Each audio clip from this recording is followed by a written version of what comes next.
इस वीडियो में हम कोल्ड वॉर का एक ब्रीफ इंट्रोडक्शन आपके सामने प्रेजेंट करेंगे।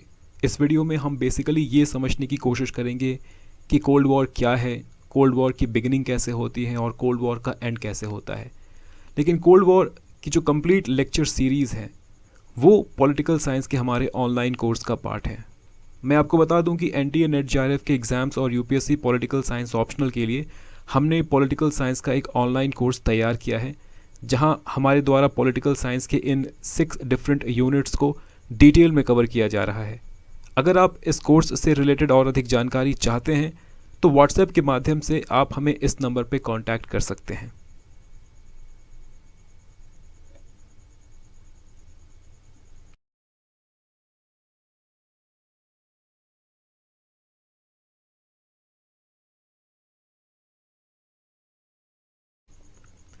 ट्वेंटियथ सेंचुरी ह्यूमन हिस्ट्री के सबसे इम्पॉर्टेंट और सबसे इवेंटफुल 100 ईयर्स में से एक है। ट्वेंटियथ सेंचुरी में 3 इंपॉर्टेंट घटनाएं घटती हैं: वर्ल्ड वॉर 1, वर्ल्ड वॉर 2 और कोल्ड वॉर।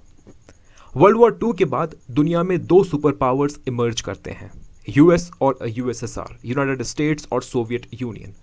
मतलब वर्ल्ड वॉर 2 के बाद दुनिया में 2 पावर सेंटर्स इमर्ज करती हैं और वर्ल्ड का जो पावर स्ट्रक्चर है वो बाईपोलर हो जाता है। 2 पावर सेंटर्स, और इसलिए वर्ल्ड का पावर स्ट्रक्चर बाईपोलर हो जाता है। एक पावर सेंटर यूएस के पास होता है और दूसरा centre of power USSR, Soviet Union के पास होता है। दोनों कंट्रीज, यूएस और सोवियत यूनियन, दोनों कंट्रीज एक दूसरे से काफ़ी डिफरेंट होती हैं हर एस्पेक्ट में। दोनों कंट्रीज़ की आइडियोलॉजी और दोनों कंट्रीज़ के सोशल, इकोनॉमिक और पॉलिटिकल सिस्टम अलग अलग होते हैं। यूएसए जहां कैपिटलिज्म और लिबरल डेमोक्रेसी के आइडियोलॉजी को रिप्रेजेंट करता है, वहीं यूएसएसआर, सोवियत यूनियन, सोशलिज्म और कम्युनिज्म के आइडियोलॉजी को रिप्रेजेंट करता है।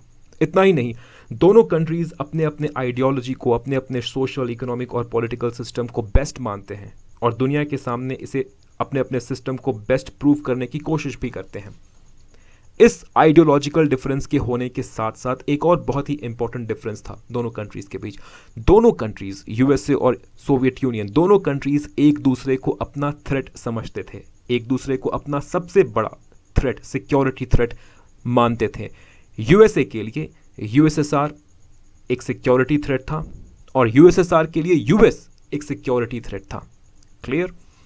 तो इस आइडियोलॉजिकल डिफरेंस की वजह से और इस सिक्योरिटी कंसर्न की वजह से, इस सिक्योरिटी थ्रेट के होने की वजह से वर्ल्ड वॉर 2 के बाद यूएसए और यूएसएसआर के बीच टेंशंस, राइवलरीज और कॉन्फ्लिक्ट्स की शुरुआत हो जाती है।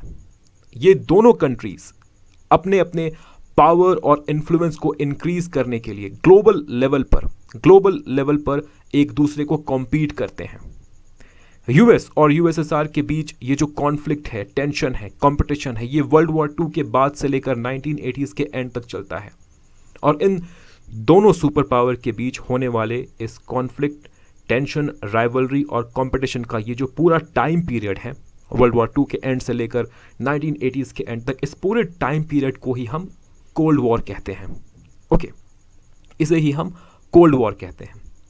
एक बात यहां आपको याद रखना है कि यूएसए और यूएसएसआर के बीच मौजूद इस कॉन्फ्लिक्ट को हम कोल्ड वॉर इसलिए कहते हैं क्योंकि इन दोनों कंट्रीज के बीच कभी भी ये जो कॉन्फ्लिक्ट है ये एक डायरेक्ट आर्म्ड कॉन्फ्लिक्ट में नहीं बदलता है। पूरे कोल्ड वॉर पीरियड के दौरान इन दोनों कंट्रीज के बीच, इन दोनों सुपर पावर्स के बीच जो कॉन्फ्लिक्ट, टेंशंस मौजूद थी, ये कभी भी एक डायरेक्ट आर्म्ड कॉन्फ्लिक्ट में नहीं बदलता है। मतलब यूएसए और यूएसएसआर कभी भी डायरेक्टली एक दूसरे के साथ एक बैटलफील्ड में फाइट नहीं करती हैं। दोनों के बीच का ये जो कॉन्फ्लिक्ट है ये इसे हम इसलिए कोल्ड वॉर कहते हैं, इसे हम हॉट वॉर इसलिए नहीं कहते हैं क्योंकि डायरेक्टली इन दोनों के द्वारा कभी भी किसी भी बैटलफील्ड में फाइट नहीं किया जाता है इस पूरे कोल्ड वॉर पीरियड के दौरान। ओके, यूएसए और यूएसएसआर के बीच का कॉन्फ्लिक्ट कभी भी डायरेक्ट हॉट वॉर में नहीं बदलता है। दोनों कंट्रीज ने हमेशा, पूरे कोल्ड वॉर पीरियड के दौरान दोनों कंट्रीज ने हमेशा एक दूसरे के साथ इनडायरेक्टली ही फाइट किया। ओके, इनडायरेक्टली ही फाइट किया और ऐसा करने के लिए, इनडायरेक्टली फाइट करने के लिए, कॉम्पीट करने के लिए दोनों कंट्रीज के द्वारा अलग अलग मेथड्स, अलग अलग स्ट्रैटेजीज यूज की गई पूरे कोल्ड वॉर पीरियड के दौरान। जैसे डिप्लोमेसी का यूज करना, दोनों कंट्रीज ने डिप्लोमेसी को यूज करके अपने अपने स्फीयर ऑफ इन्फ्लुएंस को बढ़ाने की कोशिश की। उसके बाद आइडियोलॉजिकल रेटोरिक, दोनों कंट्रीज ने पब्लिसिटी और प्रोपेगेंडा का यूज़ किया ये प्रूव करने के लिए कि उनकी आइडियोलॉजी, उनकी पॉलिटिकल सिस्टम और इकोनॉमिक सिस्टम सामने वाले कंट्रीज से बेटर है, बेस्ट है। ओके, यूएस ने अपने पॉलिटिकल सिस्टम को यूएसएसआर से बेस्ट बताया, बेटर बताया, वहीं यूएसएसआर ने अपने पॉलिटिकल इकोनॉमिक सिस्टम को, अपनी आइडियोलॉजी को यूएस के कंपैरिजन बेस्ट बताया। फिर arms race cold war period का एक बहुत ही important dimension, arms race. USA और यूएसएसआर ने अपनी अपनी मिलिट्री कैपेसिटी और मिलिट्री स्ट्रेंथ को लेकर भी एक दूसरे के साथ कॉम्पीट किया। दोनों कंट्रीज मिलिट्री स्ट्रेंथ के टर्म में, मिलिट्री कैपेसिटी के टर्म में एक दूसरे को ओवरटेक करने की कोशिश करती हैं पूरे कोल्ड वॉर पीरियड में। फिर है एक और बहुत ही इंपॉर्टेंट एस्पेक्ट जहां पे ये दोनों कंट्रीज एक दूसरे के साथ कॉम्पीट करती हैं, फाइट करती हैं इनडायरेक्टली, प्रॉक्सी वॉर्स। ओके, दोनों कंट्रीज ने डायरेक्टली कभी भी एक दूसरे के साथ फाइट नहीं किया, लेकिन अगर किसी दूसरे कंट्री में कोई सिविल वॉर चल रहा होता है कोल्ड वॉर पीरियड के दौरान, अगर किसी दूसरे कंट्री में कोई सिविल वॉर चल रहा होता है और दो ग्रुप्स एक दूसरे के साथ फाइट कर रही होती हैं, तो इस सिचुएशन में यूएसए और यूएसएसआर के द्वारा उस कंट्री के इंटरनल मैटर में इंटरवीन किया जाता है और दो फाइट करने वाले ग्रुप्स में से किसी एक ग्रुप को यूएसए सपोर्ट करती है और किसी दूसरे ग्रुप को यूएसएसआर, सोवियत यूनियन सपोर्ट करता है। ओके, इसे ही प्रॉक्सी वॉर कहते हैं। तो इस तरह पूरे कोल्ड वॉर के दौरान यूएसए और यूएसएसआर दोनों एक दूसरे के साथ फाइट करते हैं, कॉम्पीट करते हैं और एक दूसरे को डिफीट और ओवरटेक करने की कोशिश करते हैं। क्लियर? क्योंकि कोल्ड वॉर एक ट्रेडिशनल वॉर की तरह नहीं था, इसलिए कोल्ड वॉर का एक फिक्स्ड स्टार्टिंग डेट और एक फिक्स्ड एंडिंग डेट दे पाना हमारे लिए थोड़ा मुश्किल है। वर्ल्ड वॉर 1 और वर्ल्ड वॉर 2 जैसे ट्रेडिशनल वॉर्स के केस में हमें पता होता है कि एक वॉर कब शुरू होती है और एक वॉर कब एंड होती है, लेकिन कोल्ड वॉर के केस में कोल्ड वॉर के बिगिनिंग और कोल्ड वॉर के एंड से रिलेटेड कुछ डिसएग्रीमेंट्स हैं। कोल्ड वॉर के बिगिनिंग की अगर हम बात करें तो कोल्ड वॉर के बिगिनिंग से रिलेटेड दो तरह के व्यूज़ हैं। कुछ स्कॉलर्स का मानना है कि कोल्ड वॉर रशियन रेवोल्यूशन के साथ ही शुरू हो जाता है। रशियन रेवोल्यूशन एक कम्युनिस्ट रेवोल्यूशन था और रशियन रेवोल्यूशन के बाद कम्युनिज्म की आइडियोलॉजी वर्ल्ड स्टेज पर एक पावरफुल आइडियोलॉजी बनकर उभरती है।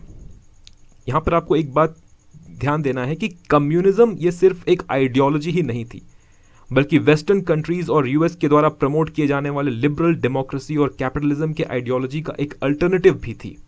एक अल्टरनेटिव भी थी। और कैपिटलिज्म और लिबरल डेमोक्रेसी के इस अल्टरनेटिव, दैट मीन्स कम्युनिज्म के फॉर्म में कैपिटलिज्म और लिबरल डेमोक्रेसी के इस अल्टरनेटिव, इस कॉम्पिटिटर का इमर्जेंस ग्लोबल स्टेज पर रशियन रेवोल्यूशन के बाद ही होता है। इसके अलावा रशियन रेवोल्यूशन के बाद रशियन सोसाइटी में दो तरह के ग्रुप्स इमर्ज करते हैं। रशियन रेवोल्यूशन के जस्ट बाद रशियन सोसाइटी में दो तरह के ग्रुप्स इमर्ज करते हैं। एक को रेड कहा जाता है और दूसरे को वाइट्स। रेड वो लोग होते हैं जो कि लेनिन के द्वारा लाए जाने वाले प्राइवेट प्रॉपर्टी के कलेक्टिवाइजेशन और नेशनलाइजेशन जैसे पॉलिसीज़ को सपोर्ट करते हैं। पावर में आने के बाद लेनिन ने कलेक्टिवाइजेशन की पॉलिसीज़ की शुरुआत की। जो एग्रीकल्चरल लैंड्स थे, जो प्राइवेट प्रॉपर्टीज़ थी, उन्हें कलेक्टिवाइज करना शुरू किया, उनके ऊपर कॉमन ओनरशिप इस्टेब्लिश करना शुरू किया। तो मेजॉरिटी जो लोग थे रशिया के, वो लेनिन के इन पॉलिसीज़ को सपोर्ट करते थे, उन्हें रेड्स कहा गया।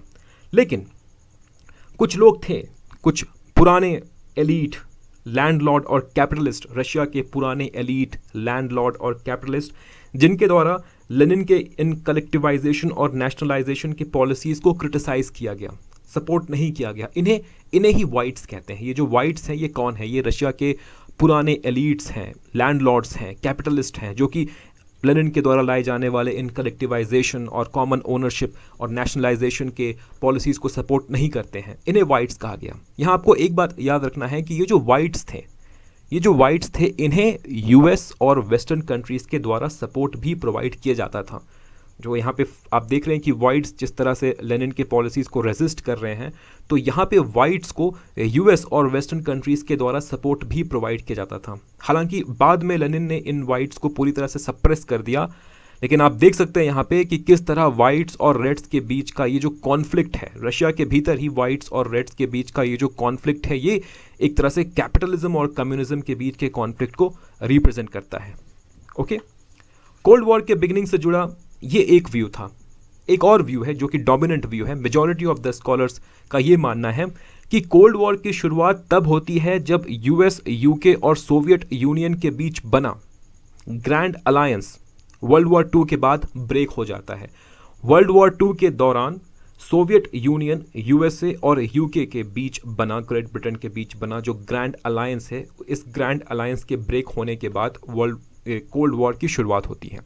यहाँ आपके लिए ये समझना ज़रूरी है कि ये ग्रैंड अलायंस था क्या और ये ग्रैंड अलायंस कब बना। देखिए, वर्ल्ड वॉर टू एक ग्लोबल वॉर था जो कि दो अलायंसेस के बीच फाइट किया गया था। एक तरफ थे allied power, okay, allied power जिसके अंतर्गत यूएस और यूके जैसे इंपॉर्टेंट कंट्रीज आती हैं, और दूसरे तरफ थे एक्सिस पावर जिसके अंतर्गत मौजूद थी जर्मनी, इटली और जापान। ओके, अलाइड पावर के अंतर्गत शुरुआती दिनों में सोवियत यूनियन नहीं थी, ये आपको ध्यान में रखना है। देखिए, वर्ल्ड वॉर टू के शुरू होने से जस्ट पहले, वर्ल्ड वॉर टू के शुरू होने से जस्ट पहले अगस्त 1939 में जर्मनी और सोवियत यूनियन के बीच एक नॉन एग्रेशन पैक्ट, मतलब एक नॉन एग्रेशन ट्रीटी साइन की जाती है।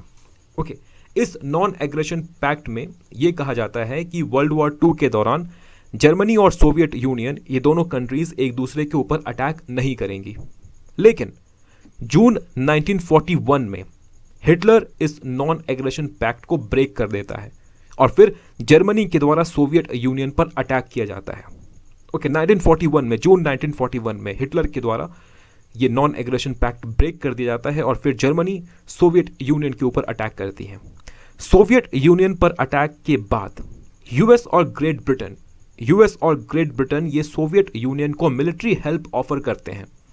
ओके, सोवियत यूनियन के द्वारा यूएस और ग्रेट ब्रिटेन के इस मिलिट्री हेल्प को एक्सेप्ट कर लिया जाता है। सोवियत यूनियन एक्सेप्ट कर लेता है यूएस और ग्रेट ब्रिटेन के द्वारा जो मिलिट्री हेल्प ऑफर किया गया है, इसे एक्सेप्ट कर लेता है। और इसी के बाद 1941 में ही सोवियत यूनियन, यूएस और यूके, इन तीनों के द्वारा मिलकर एक ग्रैंड अलायंस बनाई जाती है और ये ग्रैंड अलायंस फिर साथ मिलकर वर्ल्ड वॉर टू में फाइट करता है एक्सिस पावर को, दैट मीन्स जर्मनी, इटली और जापान। इन तीनों एक्सिस पावर के अगेंस्ट ये ग्रैंड अलायंस फाइट करता है। लेकिन वर्ल्ड वॉर टू के एंड के बाद ये ग्रैंड अलायंस ब्रेक हो जाता है। यूएस, सोवियत यूनियन और ब्रिटेन के बीच बना ये ग्रैंड अलायंस ब्रेक हो जाता है और हम कहते हैं, मोस्ट ऑफ द स्कॉलर्स कहते हैं कि इसी के बाद से कोल्ड वॉर की शुरुआत होती है।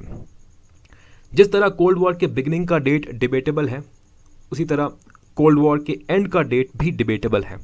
स्कॉलर दो डेट्स को कोल्ड वॉर के एंड के रूप में एक्सेप्ट करते हैं। पहला डेट है 9 नवंबर 1989, जिस दिन बर्लिन वॉल को ईस्ट और वेस्ट बर्लिन के लोगों के द्वारा मिलकर गिराया जाता है। Fall of Berlin wall. Berlin wall एक फिजिकल वॉल थी जो कि ईस्ट और वेस्ट बर्लिन को डिवाइड करती थी। वर्ल्ड वॉर टू के बाद जर्मनी को दो पार्ट में, वर्ल्ड वॉर टू के बाद जर्मनी के साथ साथ जर्मनी के कैपिटल बर्लिन को भी दो पार्ट में डिवाइड कर दिया गया था। वेस्ट बर्लिन जो कि यूएस, यूके और फ्रांस के कंट्रोल में था, और ईस्ट बर्लिन जो कि सोवियत यूनियन के कंट्रोल में था। 1961 में ईस्ट और वेस्ट बर्लिन के बीच एक फिजिकल वॉल इरेक्ट किया जाता है डिवाइड करने के लिए ईस्ट और वेस्ट बर्लिन को। लेकिन 9 नवंबर 1989 में ईस्ट और वेस्ट बर्लिन के लोगों के द्वारा लोग मिलकर इस बर्लिन वॉल को गिरा देते हैं, डिमोलिश कर देते हैं। और कुछ स्कॉलर्स का मानना है कि बर्लिन वॉल के इस फॉल के साथ ही कोल्ड वॉर का एंड होता है।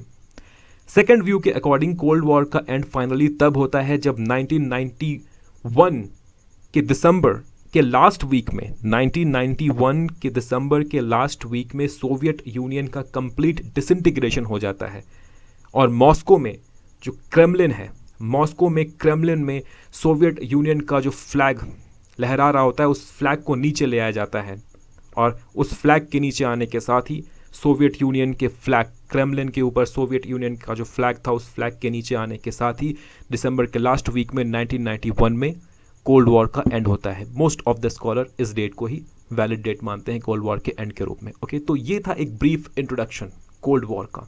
इसके बाद हम कोल्ड वॉर के डिफरेंट फेजेस को डिस्कस करेंगे और फिर हर फेज का एक एनालिसिस होगा। ओके, तो इस वीडियो में बस इतना ही, मिलते हैं नेक्स्ट वीडियो में, तब तक के लिए धन्यवाद।